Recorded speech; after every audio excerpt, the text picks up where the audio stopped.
नमस्कार दोस्तों, स्वागत है आपका आपके channel talks on edible oil by PK पे। तो चलते हैं आज की वीडियो पे, देखते हैं क्या है मार्केट आउटलुक। जैसे कि आप जानते हैं, हम पहले डिस्कस करेंगे ग्लोबल ऑयल प्राइसेस क्या हैं, सीआईएफ रेट क्या आ रहे हैं, स्पॉट प्राइसेस क्या है, सीआईएफ रेट के बेसिस पे हमारे कंज्यूमर पैक्स की कॉस्टिंग क्या आ रही है और इंपोर्ट कॉस्ट क्या है और पीछे 48 आवर्स में क्या क्या नया डेवलपमेंट हुआ है। तो जैसे कि आप देख रहे हैं केएलसी में थोड़ा सा आज डाउन आया है। यहाँ पे हम 20 पॉइंट्स का ही डाउन दिख रहे हैं, लेकिन एक्चुअल में ये 60 डाउन गए, क्योंकि अभी हमारा जो थर्ड मंथ है वो दिसंबर पे शिफ्ट हो जाता है। जो पहले हम नवंबर लेके चल रहे थे अब वो दिसंबर में शिफ्ट हो जाता है, तो उसका भी 40 पॉइंट्स का फ़र्क है। अगर हम सेम मंथ हम नवंबर की बात करें तो वो 3725 के आसपास चल रहा है, लेकिन अब हम दिसंबर को देखते हैं, इसलिए हमें थोड़ा सा डिफरेंस कम नज़र आएगा।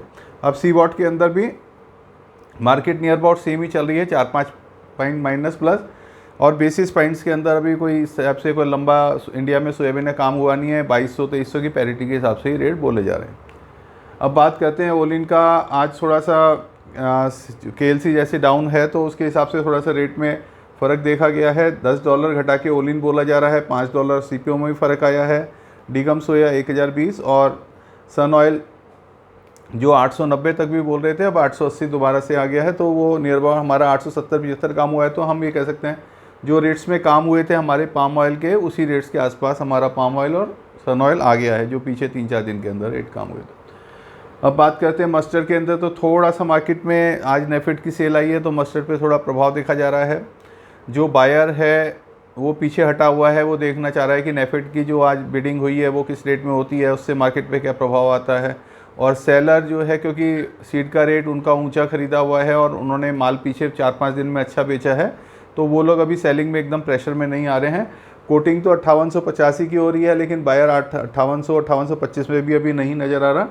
ऐसे ही मस्टर्ड के अंदर पोजीशन है, सेलर 105 का है और बायर 104 में के आसपास भी नहीं नज़र आ रहा है, जब तक अभी बाजार में मस्टर्ड के ऊपर क्लैरिटी नहीं है।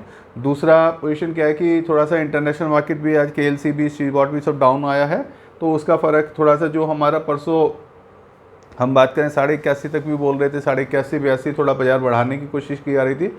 आज वापस बाज़ार हमारा पीछे 3-4-5 दिन के लेवल पे ही आ गया, नियर अबाउट 81 के करीबी रेट चल रहे थे।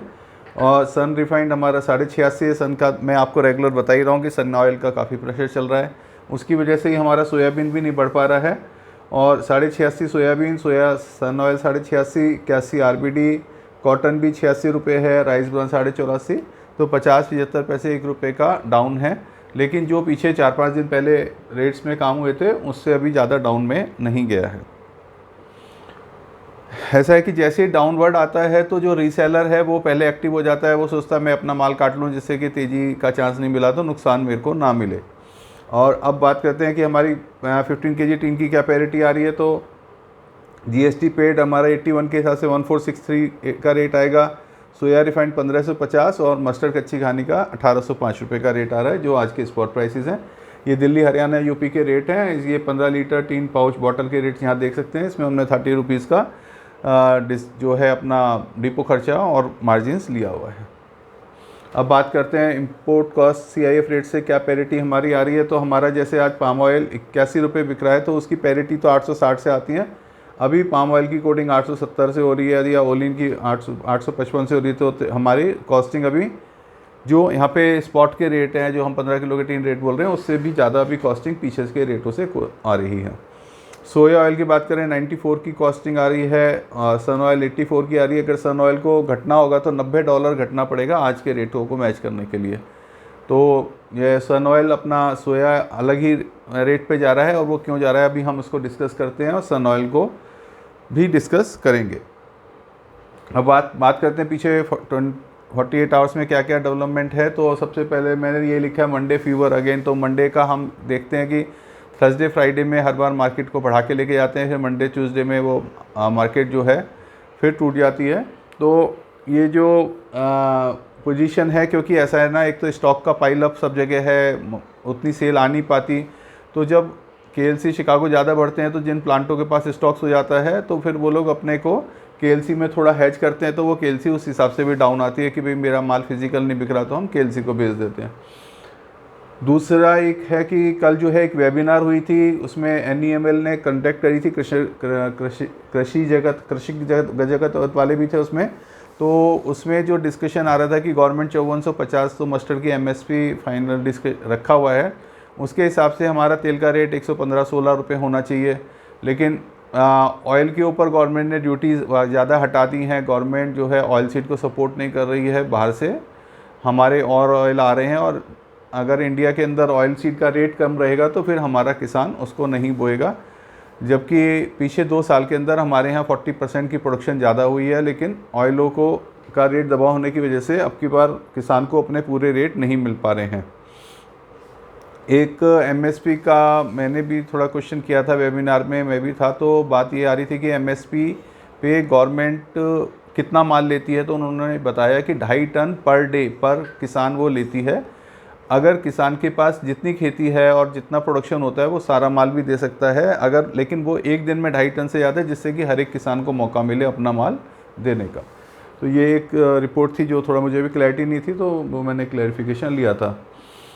नेफेड की बिडिंग है आज काफ़ी, जहाँ मैंने व्हाट्सएप ग्रुप पे सारे जहाँ MP में, हरियाणा में, राजस्थान में, तो जहाँ पे अभी भी टेंडरिंग हुई है, तो कहाँ कहाँ टेंडर हैं, कहाँ कहाँ का स्टॉक टेंडर हो रहा है, वो सब मैंने डाल दिया था डाटा।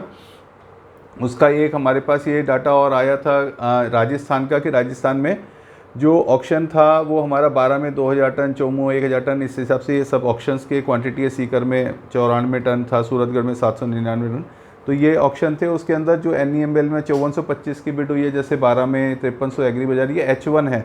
तो इस के अंदर एक जो भी H1 में इसमें जो बिडिंग थी, एक आदमी 100 टन से कम नहीं कर सकता था, 100 टन मिनिमम करनी पड़ेगी। अगर क्वांटिटी कम है तो वो बिडिंग कम करा सकते हैं उसकी। लेकिन अब जैसे 4001 की ही आई है, इसके अंदर कोई बिडिंग ही नहीं हुई है, एक जने ने खाली 4001 करा है, तो वो बिडिंग ऐसा नहीं है कि गवर्नमेंट का जो पर्सपेक्टिव ये रहता है कि जो मार्केट टेबल रेट है उसके ऊपर वो बिड को छोड़े। अगर ये 5307 या 5425 में जैसे NEML में बिड हुई है, तो वो 12 का माल जिन लोगों ने पार्टिसिपेट किया है बिड में, तो वो लोग 5425 में ले सकते हैं। अगर पहली पार्टी ने 2000 टन ले दिया तो उसको पहला प्रेफरेंस दिया जाएगा, और नहीं तो फिर L2, L3, L4 को भी प्रेफरेंस दिया सकता है अगर वो उस रेट पे तैयार होता है। तो ये हमारा बिडिंग का था, तो थोड़ा सा मैंने बताया कि किस टाइप से होती है, क्या है, तो वो आपको समझाने के हिसाब से। ऑयल की S&D रेस्ट्रिक्ट द तेजी, आज का हमारा जो है पॉइंट भी यही था कि हमारी जो है इसके अंदर जो हमारी जो है बाज़ार में सेलिंग का प्रेशर है ज़्यादा, और उसकी वजह से नहीं दौड़ पाड़ी हमारी मार्केट की गाड़ी। तो वो जो एक सेकेंड सर हमारा,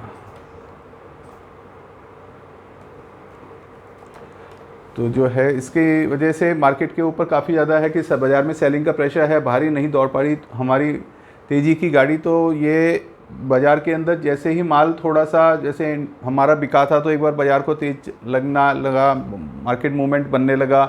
तो जो फ्यूचर जब तेज़ होता है तो हमारा फिज़िकल मार्केट भी थोड़ा सा अप हो जाता है।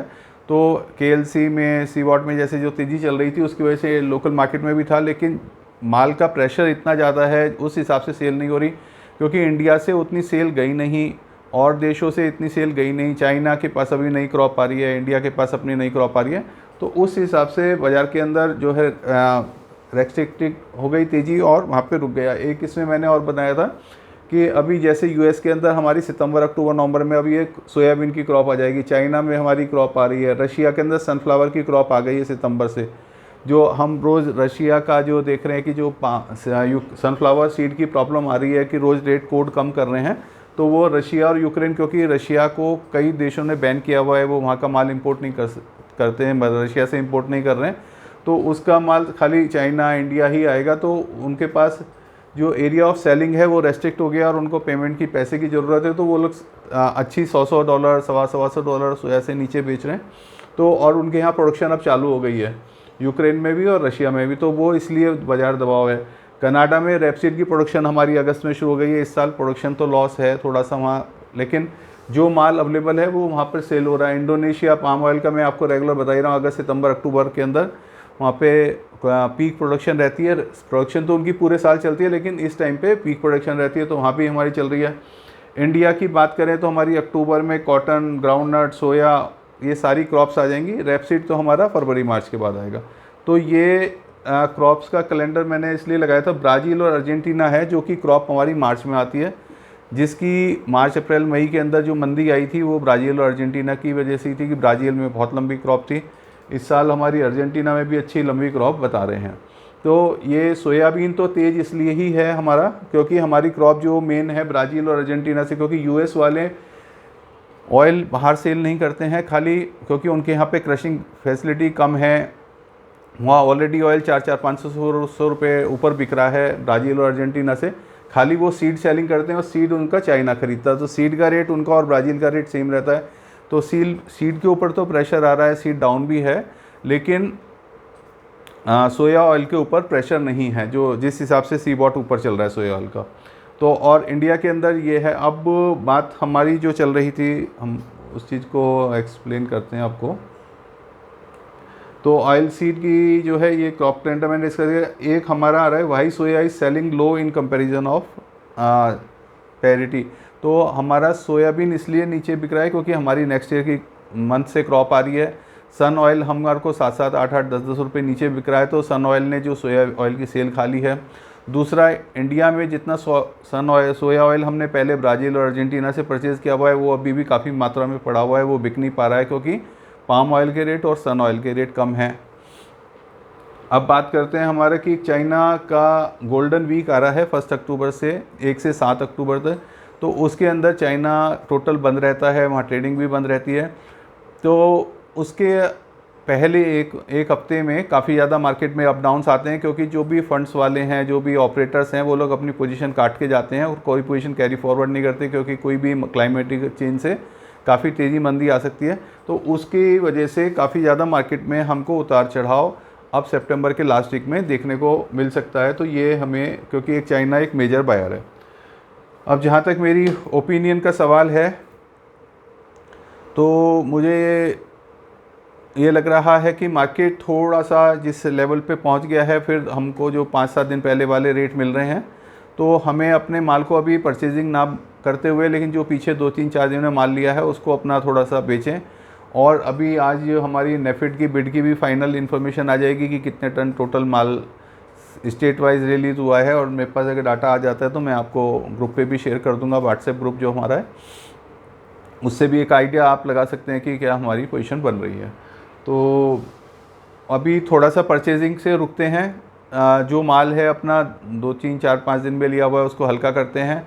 मस्टर्ड का, नेफेड का भी हम रिपोर्ट देख लेते हैं। मस्टर्ड के अंदर मुझे अभी भी ज़्यादा मंदा नज़र नहीं आ रहा है, क्योंकि ज़्यादा अगर रेट डाउन जाएंगे तो फिर किसान पीछे हट जाएगा। और नेफेड उनके पास जितना माल है वो इतनी तेज़ी से, जिस हिसाब से अभी वो टेंडरिंग कर रहे हैं, जिस हिसाब से वो छोड़ते हैं और जिस हिसाब से अपना लोगों का इंटरेस्ट है, वो इतना एकदम अप्लाई करें और इतना ले लें और इतना उठा लें, क्योंकि उठने करने में भी 7-8 से 10 दिन तक लग जाता है उनके पूरे सिस्टम में। तो माल के अंदर अभी दुर्गा पूजा वगैरह के हिसाब से मस्टर्ड में थोड़ी सी तेज़ी बनी रह सकती है जहाँ तक है, लेकिन अभी आप थोड़ा सा रुकें और 1-2 दिन में पोजीशन क्लियर हो जाती है तो मैं आपको इसमें अपडेट करता हूँ। तो यहीं पर मैं अपनी बात को विराम करेंगे और फिर देखते हैं आज शाम तक क्या पोजीशन रहती है, फिर कल अपडेट करता हूँ आपको। तब तक के लिए जो है इसको चैनल को लाइक करें, सब्सक्राइब करें और शेयर करें। Thank you.